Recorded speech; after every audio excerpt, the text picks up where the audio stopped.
இன்றைக்கி நாம் கிராமத்து கைமணம் நிகழ்ச்சியில் செட்டிநாடு சிக்கன் கிரேவி ரெசிபி தான் நம்ம இன்றைக்கி பார்க்க போகிறோம். அதுக்கு ஒரு மசாலா பவுடர் ரெடி பண்ணணும். அதுக்கு தேவையான பொருட்கள்லாம் எடுத்து வச்சுருக்கேன். மிளகு வந்து 1 ஸ்பூன் அளவுக்கு எடுத்து வச்சுருக்கேன். தனியா வந்து ஒரு 2 ஸ்பூன் அளவுக்கு போட்டுக்கலான்னு எடுத்து வச்சுருக்கேன். கரம் மசாலா எடுத்து வச்சுருக்கேன். ஒரு அன்னாச்சி பூ எடுத்திருக்கேன். ஒரு 3 ஏலக்காய்,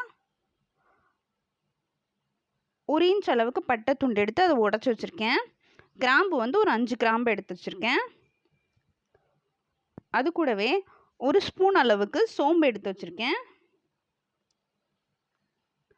இது வந்து தேங்காய் துருவல், இந்த கொப்பரை தேங்காய் இருக்கு இல்லையா, அதை வந்து பவுடராக அரைச்சி வச்சுருக்கேன். அது ஒரு 2 ஸ்பூன் அளவுக்கு எடுத்து வச்சுருக்கேன்.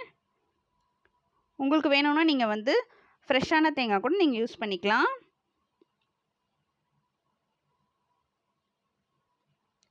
சீரகம் 1 ஸ்பூன் எடுத்து வச்சுருக்கேன். காஞ்ச மிளகா வந்து ஒரு 15 காஞ்ச மிளகா எடுத்து வச்சுருக்கேன்.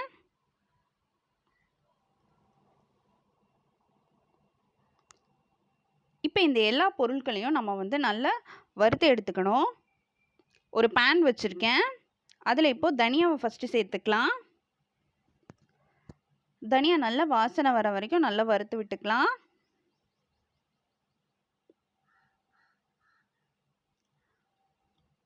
எல்லா பொருளையும் வந்து நம்ம தனித்தனியாக தான் வறுக்கணும்.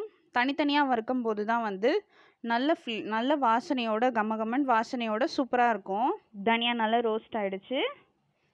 இப்போ அதில் நம்ம எடுத்துக்கிட்ட கரம் மசாலாவை சேர்த்துக்கலாம். அது கூடவே சோம்பு 1 ஸ்பூன் எடுத்துருந்தோம் இல்லையா, அதையும் சேர்த்துக்கலாம். சீரகத்தையும் சேர்த்துடலாம். இப்போ இதை எல்லாத்தையும் தனியாக ரோஸ்ட் பண்ணி எடுத்துக்கலாம்.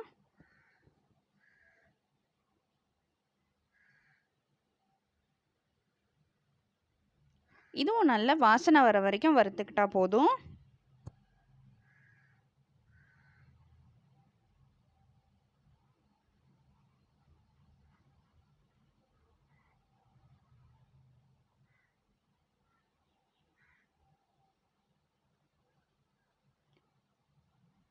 நல்ல ரோஸ்ட் ஆயிடுச்சு பாருங்கள். நல்ல கலர் மாறிடுச்சு. சோம்பு சீரகம் எல்லாமே நல்ல கலர் மாறிடுச்சு. இப்போ இதை தனியாக ஒரு பிளேட்டில் எடுத்து வச்சிடலாம். இப்போ அடுத்து அதே பேன்லேயே மிளகு சேர்த்துக்கிறேன். நான்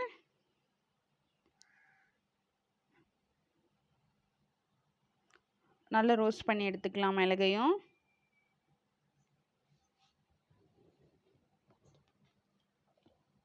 மிளகு நல்லா ரோஸ்ட் ஆகிட்டு இருக்கும்போதே அதில் இப்போது நம்ம தேங்காய் துருவல் எடுத்துருந்தோம் இல்லையா, அதையும் சேர்த்துடலாம். அதையும் வந்து நல்லா வறுத்து எடுத்துக்கலாம்.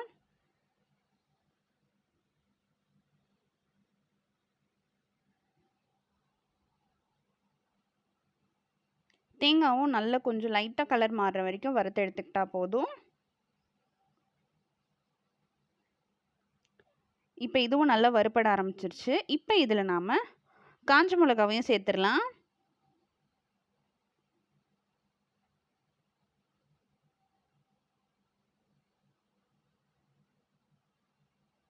காஞ்ச மிளகாவை நம்ம லாஸ்ட்டில் சேர்த்தாலே போதும்.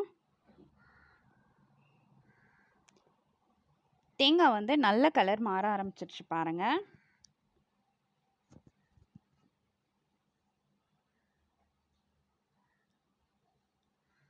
இப்போ இதை வந்து நல்லா வறுபட்டுடுச்சு.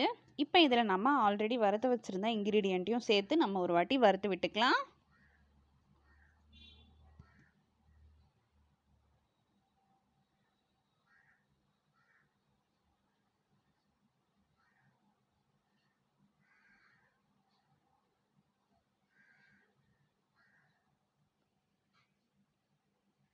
எல்லாம் நல்லா வறுபட்டுடுச்சு. இப்போவே நல்ல கமகமன் வாசனையாக இருக்குது. இப்போ இதை வந்து நல்லா வறுபட்டுடுச்சு. இப்போ தனியாக ஒரு பிளேட்டில் எடுத்து ஆற வச்சுக்கலாம். நல்லா ஆறிடுச்சு. இப்போ ஒரு மிக்ஸி ஜார் எடுத்திருக்கேன். அந்த மிக்ஸி ஜாரில் நம்ம வறுத்து வச்சுருக்க பொருளெல்லாம் சேர்த்துக்கலாம். இதை வந்து நல்ல பவுடராக அரைச்சிட்டு வந்துக்கணும். பார்க்குறதுக்கே செம்ம கலராக இருக்குது பாருங்கள் பவுடரு. நல்ல வாசனையாக இருக்குது, கமகமன் வாசனையாக இருக்குது பவுடரே. இப்போ இதை தனியாக ஒரு கிண்ணத்தில் எடுத்து வச்சுருக்கேன்.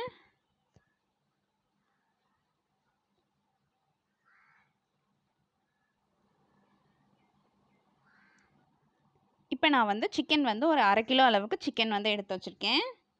இந்த மாதிரி இந்த அளவுக்கு பீசஸாக கட் பண்ணி நல்லா வாஷ் பண்ணிவிட்டு லாஸ்ட்டாக வந்து மஞ்சள் தூள் போட்டு நல்லா வாஷ் பண்ணி வச்சுருக்கேன்.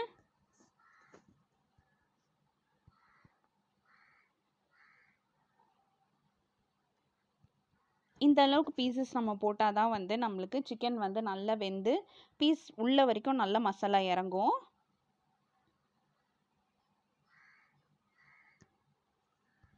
இப்போ இதில் இஞ்சி பூண்டு பேஸ்ட் வந்து ஒரு ஸ்பூன் அளவுக்கு சேர்த்துக்கலாம்.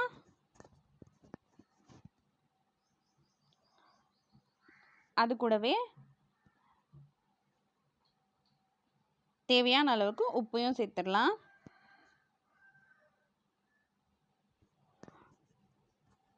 கொஞ்சமாக மஞ்சள் தூள் சேர்த்துக்கலாம்.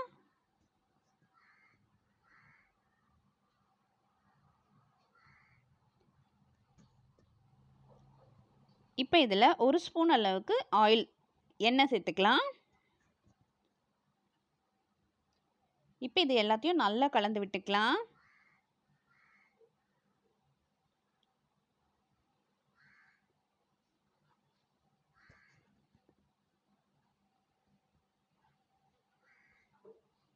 இப்போ இதை வந்து ஃபஸ்ட்டு நம்ம வந்து கலந்து வச்சுக்கலாம்.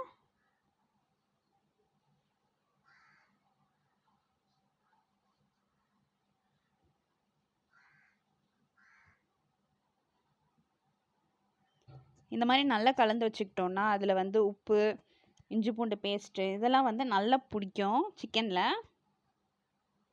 இப்போ நல்லா கலந்து விட்டுக்கிட்டாச்சு. இப்போ வந்து இது ஒரு 10-15 நிமிஷத்துக்கு அப்படியே விட்டுறலாம்.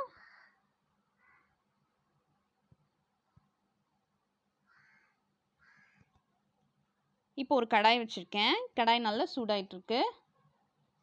இப்போ அதில் எண்ணெய் சேர்த்துக்கலாம். ஒரு 4 ஸ்பூன் அளவுக்கு எண்ணெய் வந்து நான் சேர்த்துக்கிறேன்.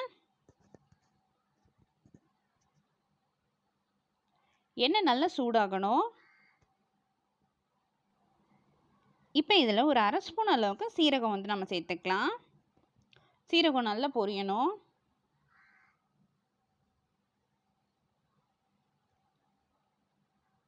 அது கூட இப்போது ஒரு 8 முந்திரி பருப்பு வந்து சேர்த்துக்கிறேன்.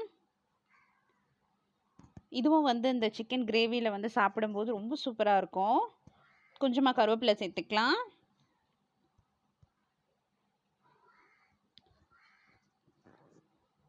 கருவேப்பிலையும் நல்லா பொரிஞ்சிருச்சு. முந்திரியும் நல்ல கலர் மாறிடுச்சு. இப்போ இதில் நாம் வெங்காயம் ஒரு 2 வெங்காயத்தை இந்த மாதிரி பொடியாக நறுக்கியிருக்கேன். அதை இதில் சேர்த்துக்கலாம்.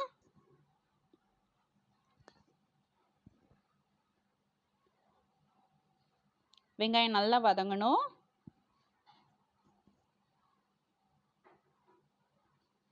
இப்போ இதில் ஒரு 2 தக்காளியை இந்த மாதிரி பொடியாக நறுக்கி சேர்த்துக்கலாம்.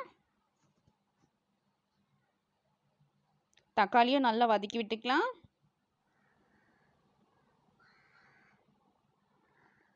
தக்காளியும் நல்லா வதங்கணும்.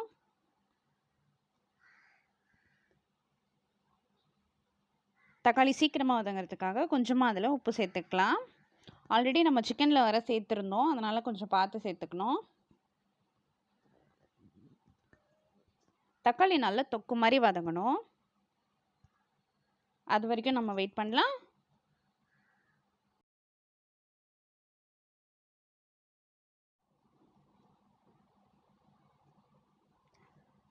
இப்போ வந்து தக்காளி நல்லா வதங்கிருச்சு. இந்த அளவுக்கு நல்லா வதங்கினதுக்கப்புறம் இப்போ இதில் நாம் சிக்கனை சேர்த்துக்கலாம். சிக்கன் சேர்த்துட்டு நல்லா கலந்து விட்டுக்கலாம். சிக்கன் வந்து நல்லா வதங்கணும்.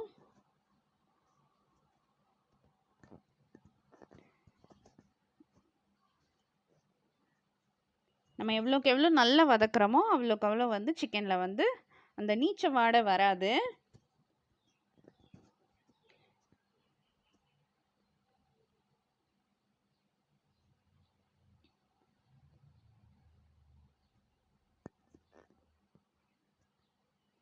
இப்போ பார்த்தீங்கன்னா சிக்கன் நல்லா வதங்கிருச்சு. வதங்கி கொஞ்சம் கொஞ்சமா தண்ணி வெளியில விடுது பாருங்க.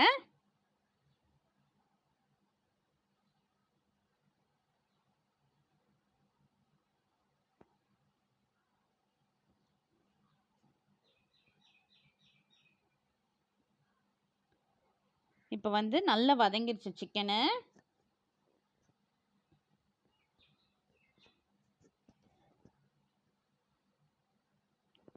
இந்த அளவுக்கு சிக்கன் நல்லா வதங்கினதுக்கப்புறம் இப்போ இதில் நாம் அரைச்சி வச்சுருக்க செட்டிநாடு மசாலா பவுடர் வந்து சேர்த்துக்கலாம். ஒரு 3 ஸ்பூன் அளவுக்கு நான் வந்து பவுடர் வந்து சேர்த்துக்கிறேன்.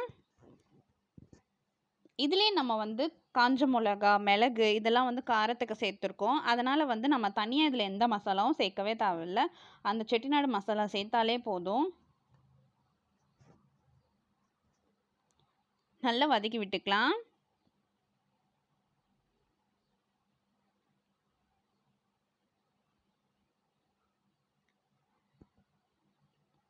மசாலா பவுடர் வந்து நல்லா மிக்ஸ் ஆயிடுச்சு.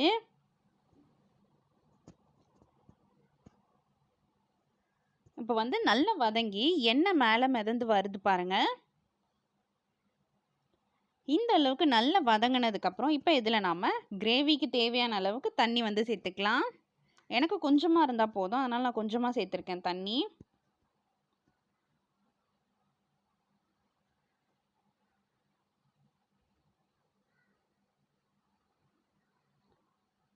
நல்லா கலந்து விட்டுக்கிட்டாச்சு.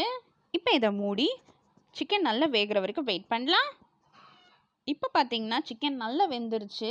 எண்ணெய் அப்படியே சூப்பராக நல்லா மேலே மிதந்து வந்துருச்சு பாருங்க.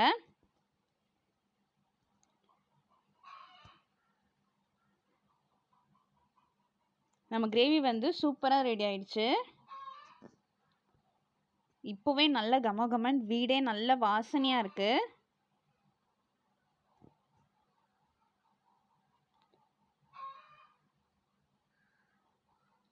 சுத்தூரும் நல்ல எண்ணெய் அப்படியே சூப்பராக மேலே மிதந்துருக்கு பாருங்க.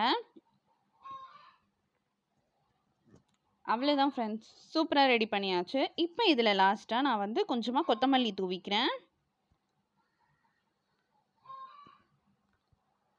கொத்தமல்லி தூவிட்டு நல்லா கலந்து விட்டுக்கலாம்.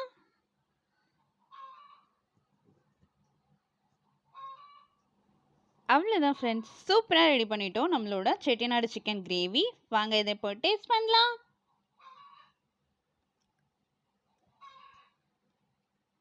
ரொம்பவே சூப்பராக ரெடி பண்ணிட்டோம் நம்மளோட செட்டிநாடு சிக்கன் கிரேவி.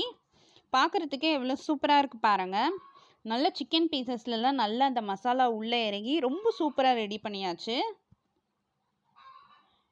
இது வந்து சப்பாத்தி கூட, சாதத்து கூட, இட்லி, தோசை, பூரி எல்லாத்துக்கூடயும் நல்ல ஒரு காம்பினேஷனாக இருக்கும். இந்த வீடியோ உங்களுக்கு ரொம்ப பிடிச்சிருக்கோன்னு நினைக்கிறேன். பிடிச்சிருந்தா லைக் பண்ணுங்கள், ஷேர் பண்ணுங்கள், மறந்துடாமல் சப்ஸ்கிரைப் பண்ணுங்கள், பக்கத்தில் இருக்க பெல் பட்டனையும் ப்ரெஸ் பண்ணுங்கள்.